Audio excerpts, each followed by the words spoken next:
Opa, eu sou a Joana. E eu sou o John. E esse aqui é o Finalmente Residente, o podcast onde a gente entrevista os residentes e especialistas das principais instituições aqui de São Paulo.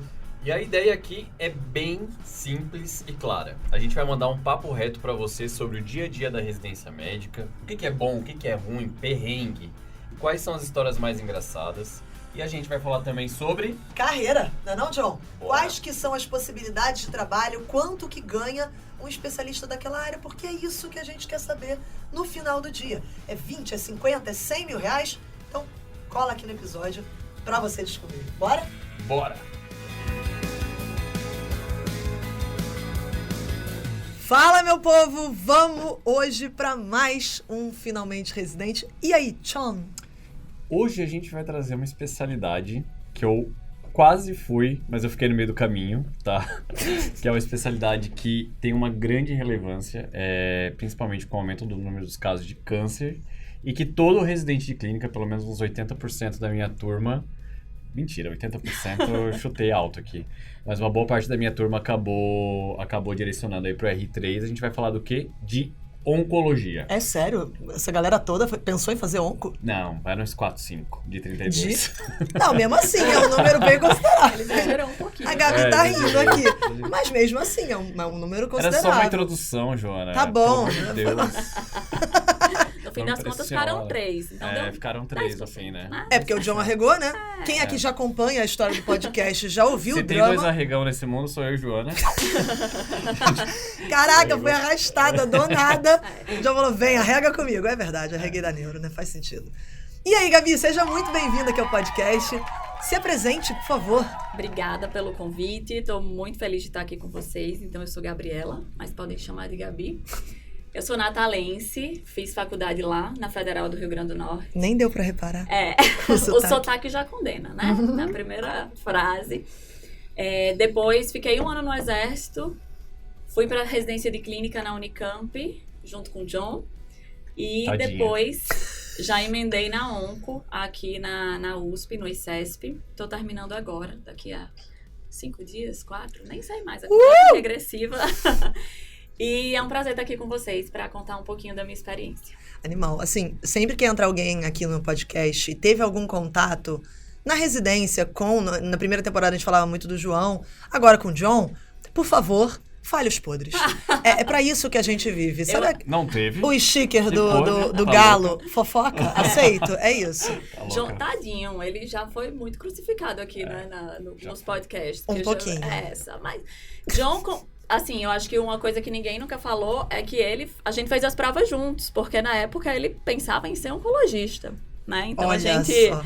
a gente foi junto para as provas, as histórias Pegamos das ônibus entrevistas junto. são reais, ele me contou quase que em tempo real aquilo. Ela viu eu lá destoando da roupa de todo mundo, eu com terno claro, todo mundo terno escuro.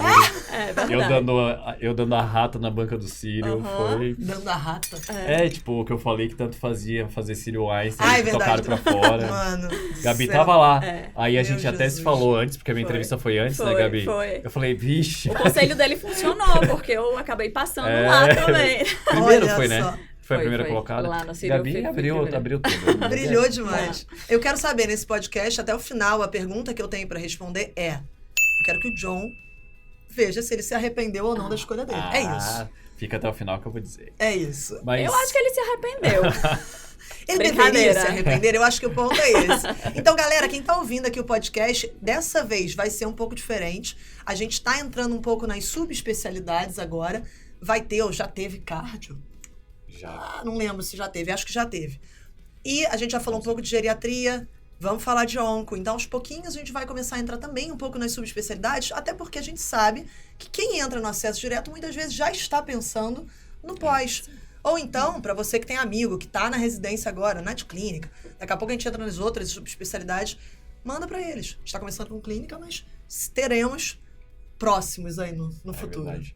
Beleza? Bom, pra quem não sabe, a Gabi é minha amiga pessoal. Ela é esposa de Rodolfo, que já esteve aí com vocês no 4º episódio da 2ª temporada. Medo do que ele falou. Casos. Não, imagina. Casos Mas de assim, família. obviamente aqui eu tô numa posição muito profissional, então todas as perguntas serão do cunho da Onco e eu começo perguntando, Gabi, por que eu não fui convidado pro teu casamento? Gente, essa é a pergunta que eu acho que eu mais ouvi nos últimos meses. Não, peraí. porque Você não chamou ele pro casamento? Eu não chamei. É que no início da residência de clínica, ele não queria ser meu amigo. E aí eu casei ali no meio do R1 e a gente se aproximou depois. Mas a gente já combinou que daqui a pouco eu vou fazer uma renovação de votos e vai ser todo mundo convidado. Vai dar tudo certo. Ok. Caso de família acabou. Agora acabou. vamos pra parte da oncologia. Agora. Não, vai ser com certeza um podcast muito, assim, imparcial, profissional, como só o John sabe fazer. Ô, Gabi, me conta, da onde surgiu Onco? Como é que foi isso? Essa é a pergunta, eu acho que a gente mais responde, né? Toda entrevista de residência tem essa pergunta, então eu acho que todo residente, todo mundo que está prestando prova tem que saber responder. Mas assim, comigo, eu acho que foi muito uma experiência pessoal.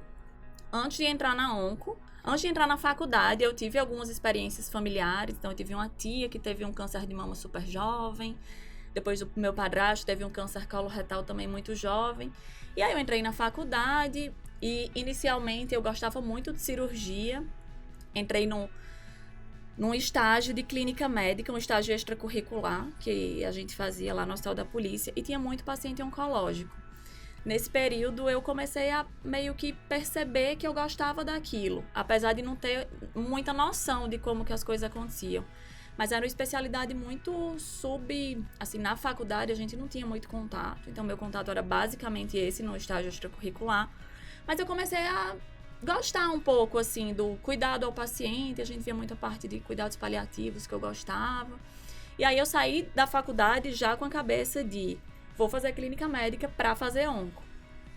Mas eu acho que foi muito essa experiência pessoal antes da faculdade. E aí, eu acabei entrando nesse estágio que 80% dos pacientes eram oncológicos e eu gostei, assim, mas...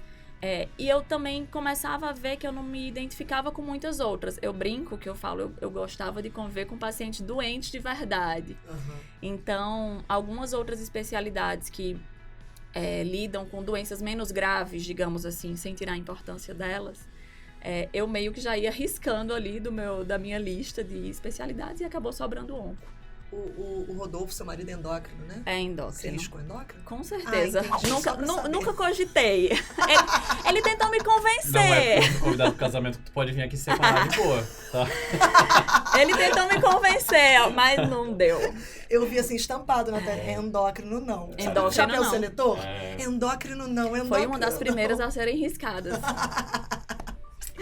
Animal. Entendo. Eu tenho Foi legal você trazer essa questão do estágio extracurricular e da experiência pessoal também, né? Acho que experiência... E tu chegou a ter trabalho publicado na faculdade, voltado ao onco, né? Na faculdade, meus principais apresentações em congresso é tudo em oncologia. Então, Congresso Brasileiro de Onco, Congresso Internacional de Masto, porque eu comecei a gostar mesmo da área e acabei, enveredando por essa parte, assim, e foi. Legal. Foi bem natural, assim, eu acho.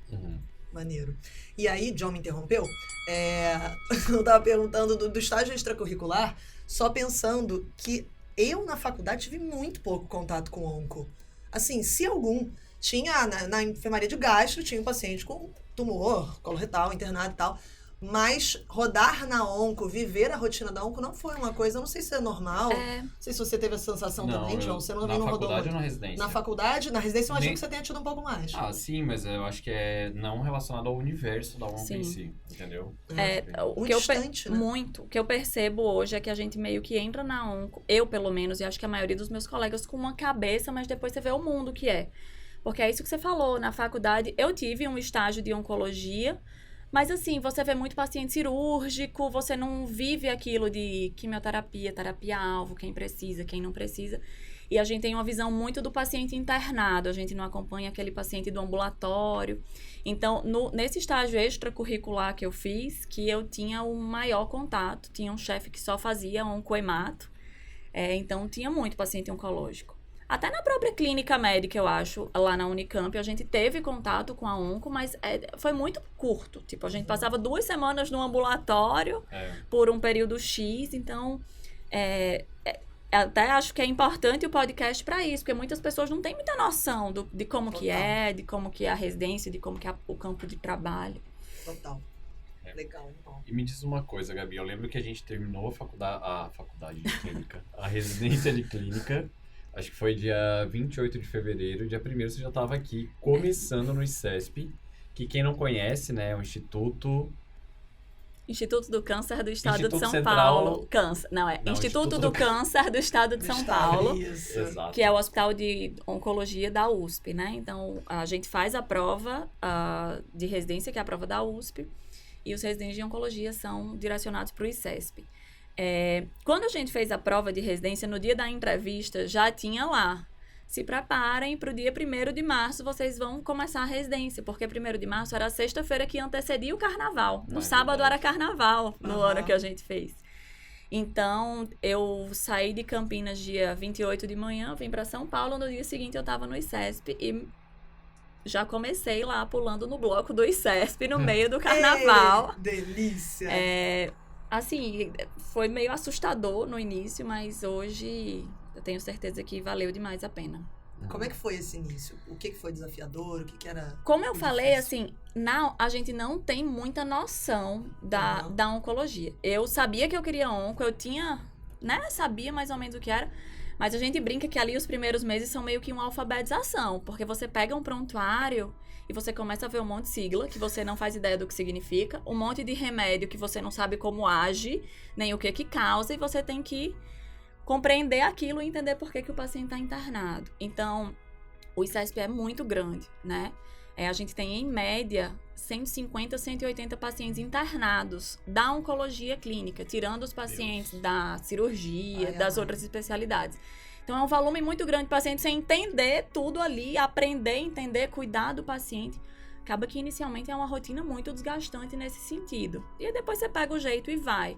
Mas ali o início eu acho que é principalmente, primeiro, aprender o funcionamento de um novo serviço com aprender um monte de coisa de uma especialidade que você não tem ideia do que é. Então, Né? Eu lembro que a primeira vez que eu li, eu falei, meu Deus, tipo, CDI. Eu falei, o que é CDI, gente? CDI é cardiodesfibrilador implantado. carcinoma ductal invasivo. Tipo, o nome das medicações tem muita sigla também, então você vai se alfabetizando na oncologia, só que você não tem tempo para isso, né? Você tem que continuar trabalhando ali. E a gente pegou o feriado, então é aquele momento que o hospital tá, né, também, mas Você já ainda tudo tá certo. aprendendo a mexer no sistema, Exatamente. mas já tem... É verdade. Isso Isso é mesmo. uma coisa muito do início da residência, É. né? Você às vezes está quebrando cabeça com coisa que todo mundo tá Sim. sacando super, tipo E tu sistema. tá num lugar que tu não conhece teus colegas, tu não conhece a equipe de enfermagem, Você não sabe quem chamar, tu o não sabe fluxo, quem chamar. É isso deu um mesmo. pepino, você não sabe como que resolve. Começar É. a residência no carnaval é um ó. A Uma verdade. loucura, E sempre é é. mais ou menos próximo, né? Sim, sempre Sempre é. bate. Mas o que pegava do R3, que na realidade é o R1 da Onco, o que era principalmente, assim, foi punk? A residência de oncologia, assim, principalmente aqui em São Paulo, os centros que eu conheço, ela é dividida mais ou menos da mesma forma. Então, o primeiro ano, que é o R1 da Onco, é basicamente enfermaria. Então, é o ano que você vê os pacientes internados. Nós somos 14, então a gente tinha uma salinha lá, cada um com seu computador.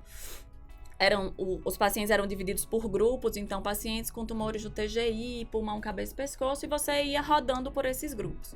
Mas você vê muitos pacientes todos os dias, então é uma rotina que você tem que chegar no hospital às 7 da manhã e não tem hora para sair, porque você vai sair quando você acabar de ver todo mundo, escrever, prescrever, pendência, pedir exame, alta, aprender oncologia nesse meio do caminho, e que você todo dia faz a mesma coisa.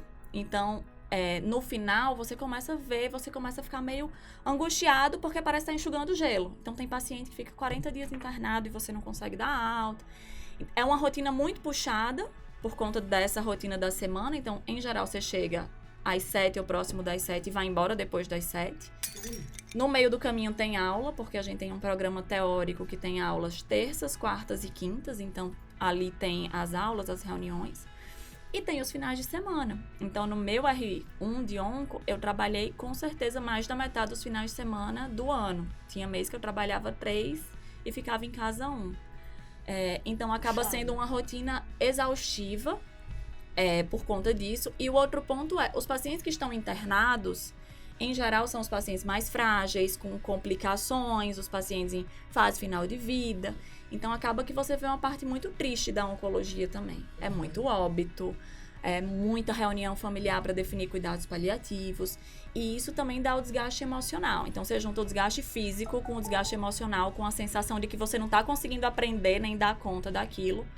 E acaba ficando muito cansativo e exaustivo. Mas, assim, hoje, olhando retrospectivamente, eu acho, e eu converso muito com os residentes do primeiro ano, que quando você está ali no furacão, você não consegue ver uma saída, né? Mas vale muito a pena e você aprende muito essa parte, inclusive das conversas, do convívio com as famílias, que é muito importante na especialidade.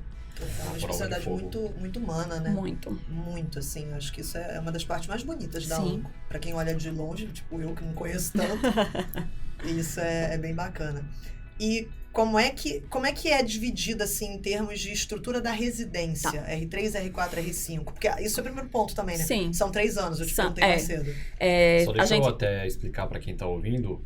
A gente fala às vezes R1, R2, R3, tá? E verdade. às vezes R3, R4, R5. Por quê? Porque quando... Bom, acho que vocês devem saber, mas quando a gente fala R3, a gente já contou os 2 de clínica anteriores. Isso. Quando a gente fala R1, a gente tá falando de onco ainda, mas é o primeiro ano da onco, que seria equivalente ao R3. Isso muda um pouco de estado para muda estado. Muda, é regional. No Rio, mas a como gente somos não um fala. podcast internacional, interplanetário... É isto. Intergaláctico. É isso, Claro, a gente bota uma tecla SAP. Boa, John. Isso, boa. Então, assim, onco, a gente faz 2 anos de clínica, faz prova, entra na residência de onco, que são 3 anos. Eu acho que a maioria dos serviços funciona assim, alguns têm algumas variações no meio do caminho, mas tem... A Sociedade Brasileira de Onco tem como se fosse um roteiro que tem que ser seguido para cada ano da oncologia. Então... No primeiro ano... Organizados, né? Eu também achei. Padronizado. Difícil. Tá vendo? Gostei. O primeiro ano é muito enfermaria. Lá no ICESP, um ponto alto da residência que eu acho é que a gente tem um ambulatório que a gente chama de ambulatório de continuidades. Então, quando você entra na residência, você ganha um ambulatório seu, com seu nome, seus pacientes, e que é 1 turno por semana. Então, meu ambulatório de continuidades é toda terça-tarde, desde o R3. Então, além da enfermaria, na terça-tarde eu precisava descer para ver meus pacientes do ambulatório, que são os mesmos pacientes durante os 3 anos, por isso que chama continuidade. Então, o primeiro ano é basicamente enfermaria, essa rotina que eu contei. A gente dá umas passadas nos ambulatórios, mas é menos. E aí, no R4 e no R5, a gente vive mais a parte ambulatorial, né? Lá no ICESP, os ambulatórios são divididos por especialidades, então tem o ambulatório só de mama, o ambulatório só de gineco, o ambulatório só de GI, pulmão, cabeça e pescoço, uro e um que a gente chama de diversos, que é melanoma, sarcoma e sistema nervoso central. Então, durante o R4 e R5, você vai rodando por esses ambulatórios e aí tem algumas peculiaridades de cada um dos anos. No R4, que é o R2 de onco, a gente passa de interconsulta, né? Então, a gente vê os pacientes do Instituto Central, do IoT, que fazem o diagnóstico de câncer e eles nos chamam. A gente passa na quimioterapia, que também é uma área que muita gente não conhece. Todo centro de infusão de químio precisa de um oncologista. Como a gente sabe muito na diálise, que precisa de ter alguém lá para, né? Uhum. No centro de infusão de químio é a mesma coisa. Precisa de alguém para reação infusional, para alguma coisa que aconteça. Então, a gente passa na químio. A gente passa de interconsulta na UTI. E a gente passa no pronto-socorro. E a gente tem 1 mês de estágio eletivo em outro serviço, em São Paulo. Então, você escolhe para onde você quer ir. No R5... Tem que ser em São Paulo.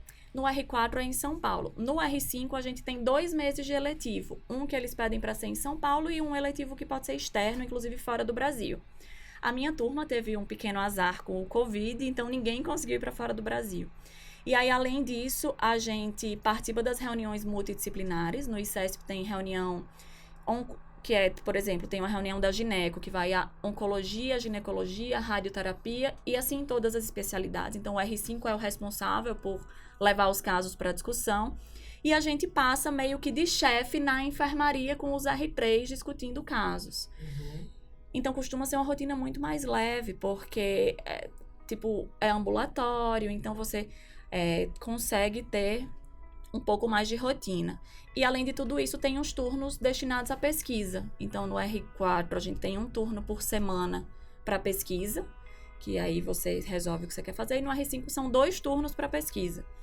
Então, fica mais tranquilo. E os Não. finais de semana né? são bem menos também. De fato é organizado. Não, é super estruturado, assim. E os outros serviços são mais ou menos assim. No R5 a gente passa também na hemato, que eu esqueci de falar, um mês. E a gente passa no rodízio de radioterapia e patologia, que também, né, dura ali, acho que um mês também. Então, a gente meio que vai caminhando por todas as áreas até pra ver o que você mais gosta, sim. E finalizando o R5 agora, qual que é o estágio, assim, queridinho da galera, que a galera geralmente curte, e aquele que quem vai Socorro. entrar em onco tem que tomar cuidado? Eu acho que varia muito. Tipo, a gente tá terminando agora e aí cada um vai tomar um destino, né? Então tem quem goste de tudo.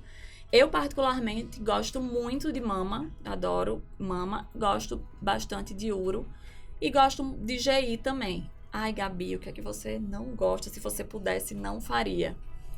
Se eu pudesse escolher, eu não gosto de cabeça, pescoço e sistema nervoso central. Mas tem quem goste. Ainda Então, ao longo da residência, você vai vendo pra que lado você vai. E no fim, você sai preparado pra tudo, assim. A gente sai muito bem informado. E apesar de aqui em São Paulo ter essa divisão, fora de São Paulo, você tem que saber tratar tudo. Porque você não vai, eu só trato câncer de mama. Não, né? Não dá. Aí não vale a pena, né? Não. Isso é um perfil que a gente... Isso é um perfil que a gente tem visto muito aqui, né? Essa fala sua, ela é bem característica. É. Aqui em São Paulo, Sim. tem a sub, da sub, da Isso. sub, da sub. É. Aí eu queria entrar justamente nesse ponto. Começando você terminando a residência agora, você deve estar por dentro disso. E aí? Tem um fellow, tem um R6... Como é que funciona isso? E legal, né? Você trazer esse ponto de que em São Paulo, então, é desse jeito. Sim. Tem o onco da Uro, o onco da fulano. Tem oncologistas que fazem tudo. Sim. Mas nos grandes centros, por exemplo, Sírio, a maioria lá faz uma área específica. Então, tem aquele cara que só faz uro, tem aquele cara que só faz pulmão, cabeça e pescoço, tem o que só faz GI. Tem também as pessoas que fazem, né, diversas áreas, mas que têm uma preferência, uma expertise maior em determinada área. E aí, como que isso acontece? Quando termina a residência, você pode fazer fellow. Em geral, quem quer fazer especialização numa área específica vai para fora do Brasil. Então, a gente tem vários chefes que vão para o Memorial em Nova York ou para o MD Anderson no Texas, enfim, para algum centro fazer um fellow. E tem alguns fellows no Brasil também que você pode se inscrever. O outro ponto você pode virar assistente de um oncologista. Então, que a gente vai chegar lá, mas é o que eu vou fazer. Então, você pega um oncologista que tem um volume muito alto de pacientes e que precisa de gente trabalhando com ele e ele só faz GI. E aí você vai trabalhar com ele e acaba que é um fellow, que não tem esse nome, mas que acaba, né, tendo mais ou menos o mesmo perfil. Aqui em São Paulo, a gente vê muito isso, essas subdivisões. Eu sou de Natal e eu fiz um eletivo lá no meu R5. E você vê que os oncologistas tratam tudo. É claro que tem uma pessoa que sabe, que fez alguma coisa em GI, então que acaba sendo referência, mas essa mesma pessoa atende diversos pacientes, né? E aqui em São Paulo também tem, mas é um pouco diferente esse perfil quando você sai daqui, sabe? Legal. Gabi, eu tenho duas perguntas para te fazer que até foi uma coisa que na época a gente discutia, né? Para quem que tá prestando onco hoje, geralmente ele vai bater numa encruzilhada chamada, e aí, eu vou para um serviço privado, porque Sim. eu vou ter acesso à terapia-alvo, vou ter acesso ao imunobiológico, vou ter acesso a coisas que talvez o SUS ele não custeie, porque tem outros tratamentos que não Sim. são talvez tão bons, mas é o que tem ali na rede, ou eu vou para um serviço público e lido com isso, mas eu lido com uma maior complexidade de Sim. pacientes e tudo mais. Como que é a tua visão hoje em relação a isso? Porque eu lembro que na época era uma dúvida que a gente tinha, né? Sim. Assim, eu brinco muito que quem faz a residência é o residente, né? Eu acho que depende muito mais da sua vontade de aprender do que do centro. É óbvio que você estar num grande centro lhe estimula, e você está convivendo com pessoas assim de alto nível, lhe estimula a ser melhor. Eu acho que os grandes centros de oncologia estão aqui em São Paulo. Eu fiz prova na época na USP, no Sírio, fiz SUS. e Einstein, só. tu não E fez? Einstein, fiz. Porque eu acho que eu lembro de tu lá. Eu fiz, é verdade. É que eu acho que o Einstein eu não fiz segunda fase, então não ficou muito na minha cabeça aqui. Tamo junto. Ê, festão, foi legal. E assim, isso realmente pesa muito na escolha e eu acho que as pessoas, até hoje, né? Eu, por exemplo, passei lá na USP, passei no Sírio e eu fiquei, meu Deus, pra onde eu vou? Eu acho que são 2 grandes residências, cada uma com as suas, né, deficiências. A residência do SUS tem esse porém que você falou. Então, hoje em dia, a gente vê cada vez mais o tratamento do câncer avançando. Imunoterapia. Quem nunca ouviu falar de imunoterapia? Terapia-alvo. E muito disso não é disponível no SUS. E a gente sabe que são tratamentos com excelente taxa de resposta, com excelentes resultados. Por outro lado, na residência do hospital do SUS, você tem muito mais autonomia, né? É claro que eu tô vendo de um ângulo, eu não convivi muito, mas assim, pelo que a gente escuta falar. Você tem muito mais autonomia, você tem os seus pacientes na enfermaria, você, né, vê 15 pacientes por dia no ambulatório, é um volume absurdo de pacientes. E acaba que essa deficiência é suprida de outras formas. Então, a gente tem toda semana uma reunião que vão todos os assistentes da oncologia e que a gente mostra os artigos, discute caso e tenta suprir essa deficiência. E o outro lado é que tem os protocolos de pesquisa com novos tratamentos. Então, mas a gente sai sem nunca ter prescrito uma imunoterapia. Você sabe como prescrever, sabe para quem indicar, mas você nunca prescreveu. Então, tem pontos a favor e pontos contras. Numa residência do hospital privado, é um pouco do outro lado, né?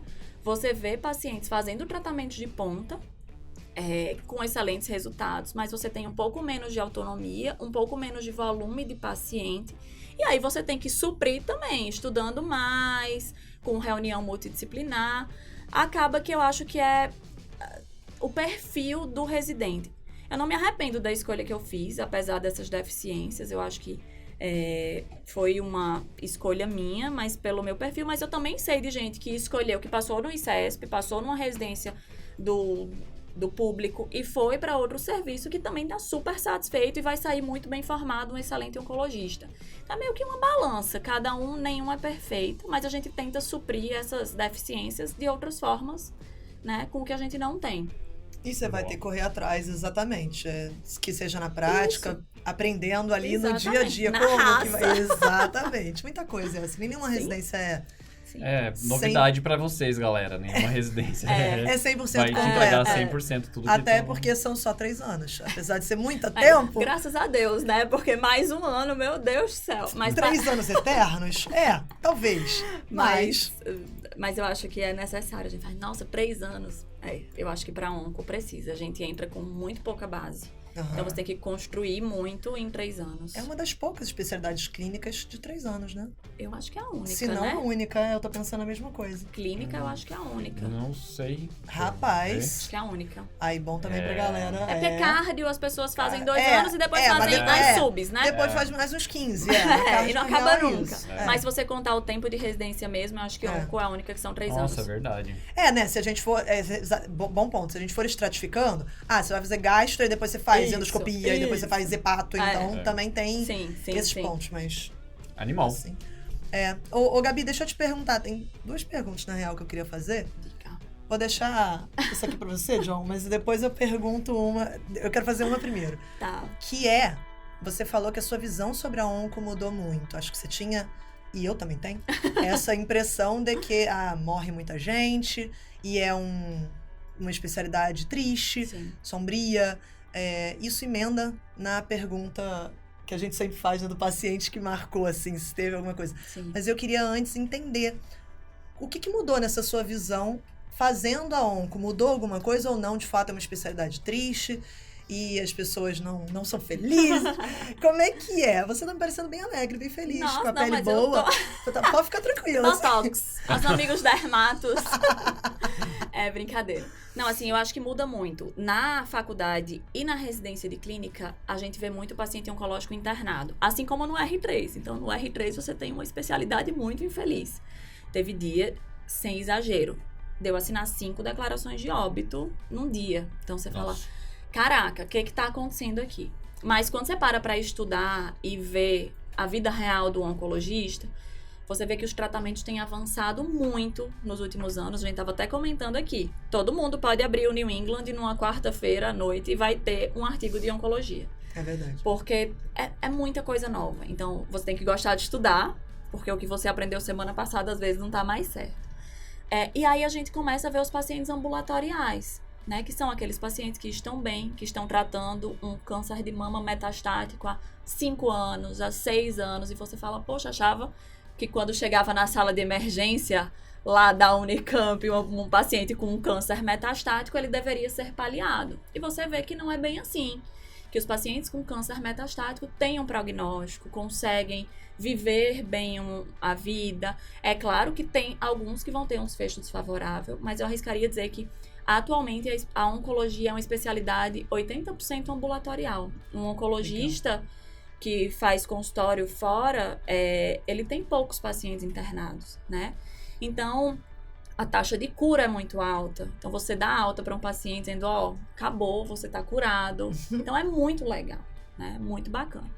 Por outro lado, também tem a parte do conforto, das conversas difíceis, mas muitos pacientes são gratos por isso também, né? Então, a parte triste também tem ali aquele aspecto de que você é parceiro, você fala, não tem mais um tratamento oncológico para lhe oferecer, a gente esgotou tudo, mas eu vou cuidar de você de outras formas, tirando a dor, tirando a falta de ar. E acaba que muitos pacientes também vivem por muito tempo em cuidados paliativos exclusivos, sem terapia oncológica, e as famílias ficam muito gratas por, naquele momento do sofrimento, o paciente não ter sofrido e ter conseguido, né, ter uma morte tranquila perto da família. Mas a visão que eu tinha da clínica era que todo mundo morria. Câncer metastático, assim, é porque falta o conhecimento teórico, técnico. Ai, tá bom, não vamos entubar, não vamos mandar pra lugar nenhum. E aí, quando você entra na onco, você vai lá no ICESP e vê um UTI com 60 leitos de paciente com câncer. E você vê que as pessoas fazem diálise e saem, que as pessoas são entubadas e voltam pra enfermaria, tem alta pra casa. Então, eu acho que é essa visão que muda muito, sabe? Legal, animal.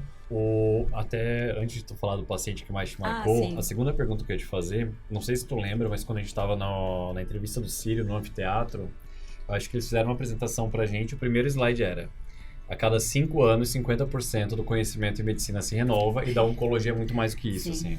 Como que você enxerga? Porque, tipo, eu imagino que tem que ser... É o que tu falou, tipo, tem que estudar toda semana, porque tu deve ter alguma novidade, alguma coisa. É meio desesperador. Sabe FOMO? Fear of Missing Out? É tipo o FOMO do Instagram, é o FOMO do onco. É que, tipo, as coisas se renovam muito rápido e cada vez mais. Então, se você entrar lá no Clinical Trials e digitar, sei lá, qualquer droga tá sendo testada pra um tumor. E pode ser que venha com um resultado. Eu acho que existem diversas formas de se atualizar, então ler, compartilhar a experiência com outros colegas e reuniões multidisciplinares, reuniões com outras especialidades. Lá no ICESP a gente tem reuniões semanais em que são apresentados um artigo e uma apresentação como se fosse uma revisão de literatura. Então é uma forma das pessoas se manterem atualizadas, né, com aquilo. Tem os congressos, mas realmente muda muito rápido. Tratamento, sei lá, de câncer de rim, por exemplo, nos últimos 5 anos, 3 anos, mudou, assim, absurdamente. Melanoma, são coisas que você faz, meu Deus, como é que, né, daqui a pouco. Mas Twitter, Instagram, hoje em dia são formas de você, né, se manter atualizado. E as revistas, os congressos e as reuniões multidisciplinares, eu acho. Legal. Animal. E qual que é o paciente? Hoje. Essa pergunta é difícil na oncologia. Eu vi muito paciente na minha residência, né? No R3 eram 15 pacientes por dia internados em média. No final de semana a gente vê uns 25. Mas eu acho que os pacientes que marcam são os pacientes que você acompanha uma trajetória. Eu tenho alguns pacientes que me marcaram. Uma delas, ela chegou no meu ambulatório, eu dei o diagnóstico, ela tinha uma doença metastática. E a gente sempre teve uma relação muito próxima. Ela acabou 2 anos, acabou falecendo. E quando ela estava ali na enfermaria, ruim, né, assim, já inconsciente, a família me chamou e agradeceu por tudo. Então eu falo, meu Deus, estão me agradecendo, a paciente está morrendo e eles estão me agradecendo por... Então acho que isso marca. E uma outra, que também é do meu ambulatório, essa eu herdei de um outro residente que saiu, que ela tem um câncer de mama metastático há 7 anos.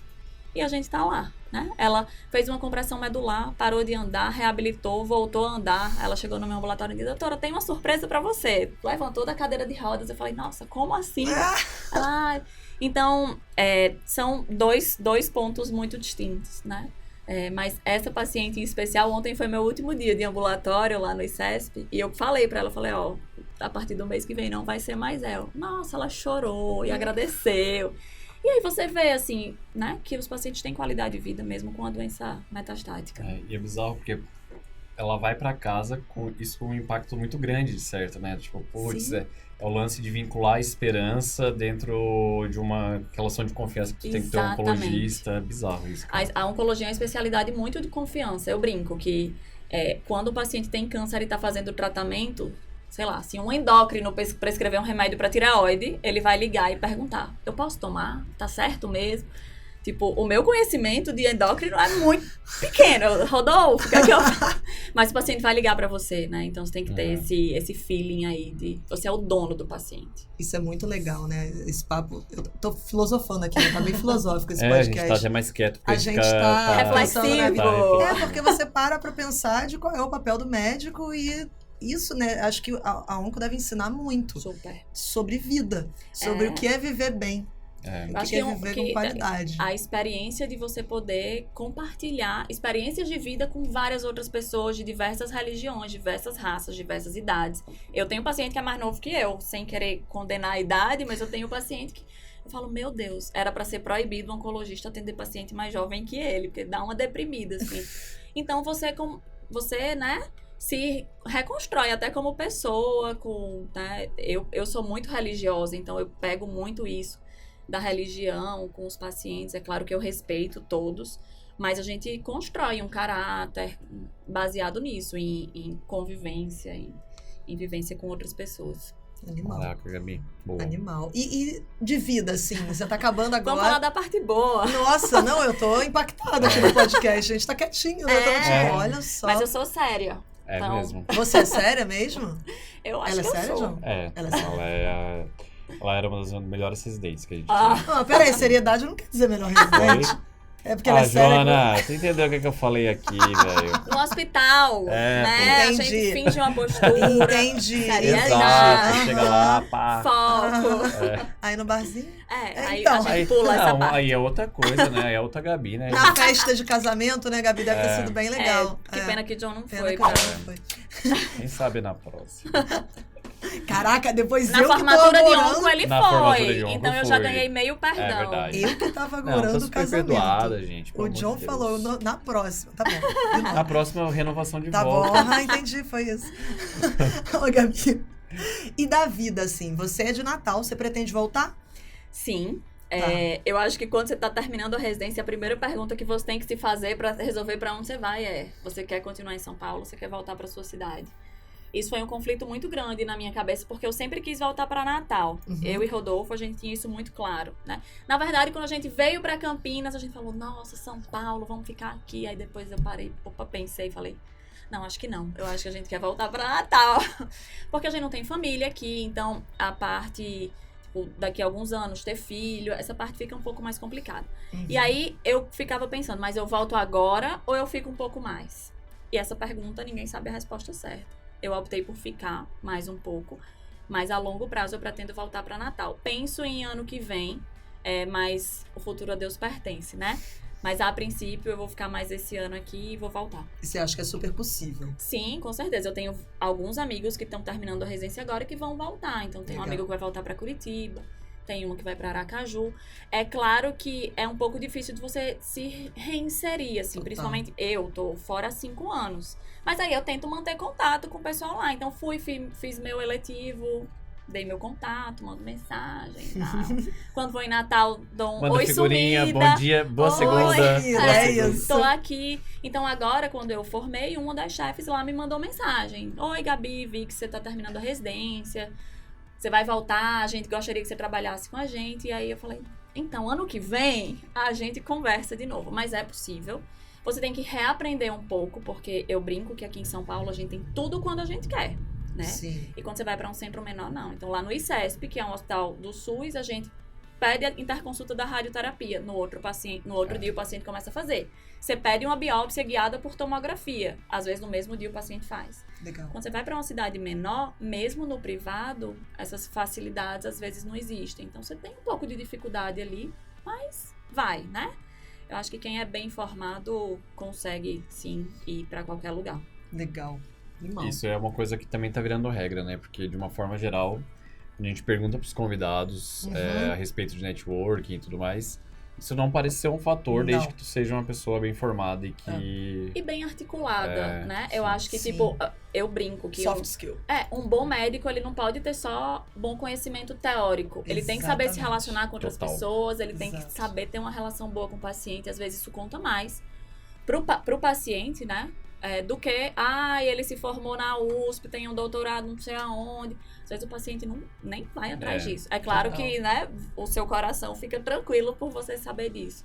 Mas na oncologia você tem que ter um networking muito bem, porque você lida com muitas especialidades, principalmente cirúrgicas, radioterapia, medicina nuclear, patologia. Então você tem que ter ali o meio de campo e saber fazer o negócio. Animal. Não, Gabi. E falando agora, acho que a gente já tá chegando no fim, Estamos. pra gente fechar. Mercado de trabalho do oncologista. Qual que é, assim, uma média salarial? Isso é muito, eu sei que é muito variado, né? Sim. Muda muito do que você vai fazer, mas quanto que um onco recém-formado pode esperar? Aquele colar de diamantes da Ah, formatura. É o tipo... meu ano, né? Os varones.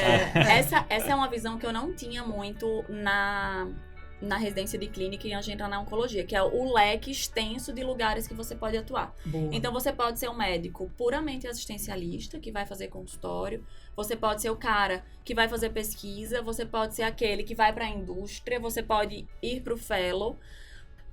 Agora, sendo muito sincera, abrindo a real. Assim, o oncologista que ganha muita grana é o dono da clínica de infusão. É o gestor. É o gestor. não tem jeito. Ele também trabalha. A maioria deles, aqui em São Paulo, também atua como oncologista. Eles atendem paciente, em geral tem assistentes para ajudar, mas atendem particular. Então, eu sei de onco que cobra R$2.000 a consulta.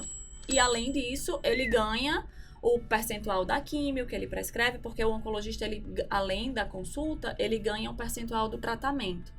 Isso varia de acordo com o convênio, eu não sei exatamente quanto que é, mas um tratamento com imunoterapia, por exemplo, é muito custoso e um percentual daquilo vai para o oncologista que prescreveu. Então, os seniors têm muita grana, né? Acho que é milhões, assim. Para o recém-formado, existem diversas áreas. A maioria de nós, dos meus colegas, vai ficar aqui em São Paulo e a maioria fica de assistente de um desses grandes oncologistas. E aí você recebe um salário por isso. Em média, eles pagam mais ou menos R$20.000 para você trabalhar 40 horas por semana. E aí, se tem paciente internado, visita de final de semana, isso é extra. Esse valor, em geral, é jogado um pouco para cima, para você ser assistente de alguém. Quando você vai encarar a vida por conta própria, aí depende, né? Por exemplo, se eu fosse para Natal, provavelmente iam me oferecer uma sala para atender e eu ia ganhar as consultas e os percentuais de quimioterapia que eu prescrevesse. Inicialmente eu não ia ter paciente nenhum, então minha renda ia ser zero. Mas com o tempo você vai, né, ganhando. E aí tem os plantões de químio que você pode fazer e também pagam. Os plantões de químio, em geral, pagam o que um plantão normal paga a hora. Só que são curtos, então eles pagam mais ou menos R$90, R$100 a hora e você fica lá, sei lá, das 18 às 22. Não faz nada, tá? Assim, às vezes tem uma reação muito grave. Eu precisei entubar paciente na químio já. Eita. Mas, então também tem essa renda extra. Mas um recém-formado, eu acho que ganha, assim, né? Ganha ali ao redor dos 20 mil, um pouquinho às vezes pra cima. Depois de um tempo, eu espero que chegue o dia do 1 milhão, eu não sei quando que isso vai ser. Mas, né, quem sabe um dia não custa sonhar. Vai ser em agosto. É isso aí. Só se a loteria, né, vier com o meu nome. Mas Maravilhoso. o céu é o limite, assim. É uma especialidade muito cara. Acho que dá. Eu imagino, né? 5 anos ganhando 3 mil pau e agora esse up, né? Eu já tô fazendo vários planos pro meu primeiro salário. Que o Rodolfo não me escute, mas o dinheiro Já tá tem. comprometido, já tá tem o comprometido. destino, é. Animal. Acho que era isso. É isso, eu tenho uma última pergunta pra Pode Gabi, que eu acho que vale pra ela em específico a gente perguntar.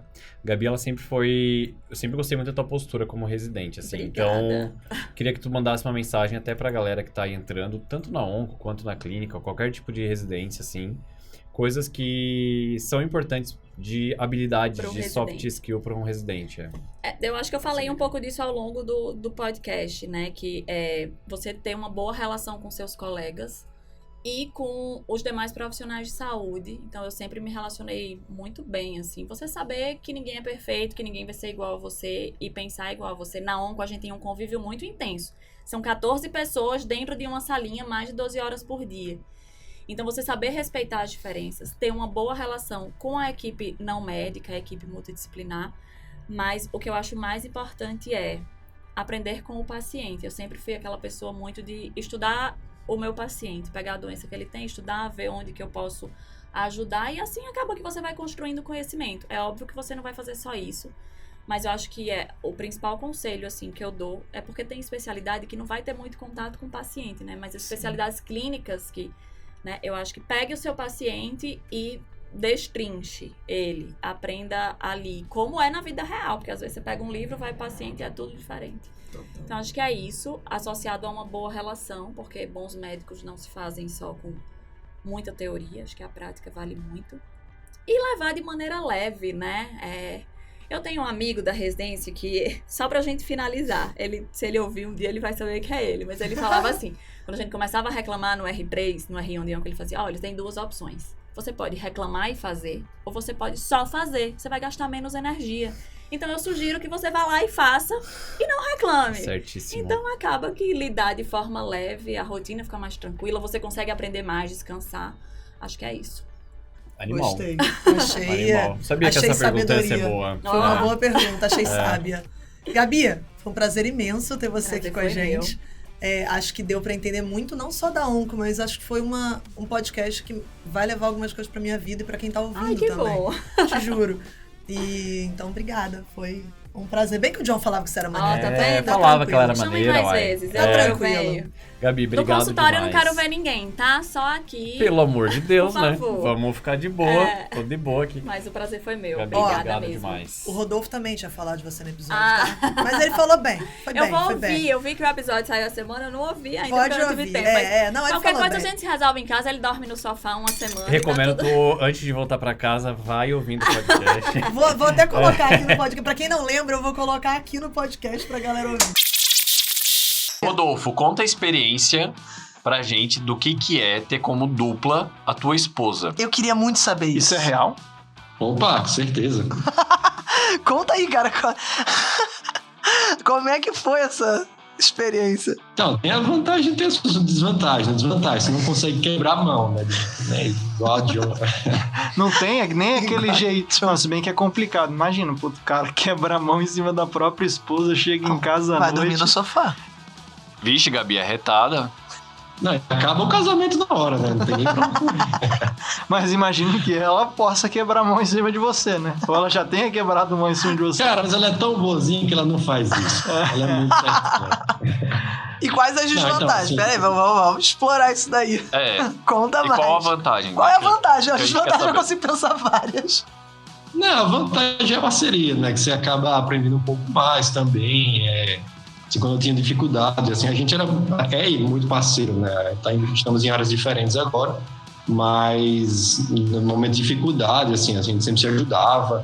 Por exemplo, eu estava com dificuldade no plantão, ou sei lá, estava doente, então ela me cobria no plantão, assim, de prontidão, que é muito difícil às vezes você conseguir passar plantão, né, entre os colegas, porque sempre tem alguém que tá meio cansado, tá meio pós-plantão, então acho que isso é uma das vantagens também.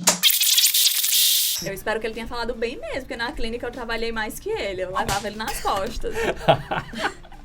Ai, é Maravilhoso.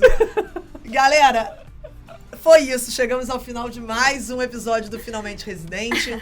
Teremos mais episódios de subespecialidade. Se você gostou da iniciativa, manda um direct pra gente no Instagram, comenta, caraca, que legal, quero agora de, sei lá, cirurgia urológica, quero de uro, quero de não sei... Beleza, comenta lá pra gente saber também. E é isso. Até porque, Joana, agora a gente tem um R+ de clínica médica, né? Nossa, mano, é mesmo. E Então, de cirurgia. E de cirurgia também. Então, Faz sentido sentido conhecer. total sentido. Foi um prazer. John, onde a galera comenta onde? Qual é o nosso Instagram? Nosso Instagram pessoal... Não, O meu Instagram pessoal tem umas 359 mensagens que eu não olho, mas eu vou olhar. Eu tô só esperando o final de semana pra conseguir dar uma olhada. @medway.residência médica e @psmedway. Perfeito. E se você quiser encontrar a gente, estamos em todas as plataformas de streaming. Vamos lá, quais seis são? exemplos. Seis exemplos, não sei 6 exemplos. Spotify, Deezer... Twitter. Apple Podcast. Twitter tem Não, podcast? Não, Twitter não tem podcast. Ah, é mesmo. Twitter tem Oxi. Spaces. Tá vendo que eu só A sei gente de não tem oncologia Spaces. mesmo. Pois é, né? Desculpa. Deixa eu ver o que mais. Aqueles todos que todo mundo Aqueles conhece, né, todos, gente? exato. Exato. Tamo Aquele tudo lá. outro lá, Shazam. É Shazam, é Uber, tamo tudo lá. Uber Eats, Rappi. chama a gente lá. Uber Eats vai sair do Brasil, né? Então iFood. Por favor. Bota a gente lá no iFood. Eu não tô ganhando, não tô ganhando dinheiro nenhum. Eu nessa tô. propaganda. Não é Tu não tá? publi. Você tá? Tão me pagando. Tamo no Tinder. Eu tô zoando. Brincadeira. Galera, beijo grande. Nos vemos nos próximos. Valeu!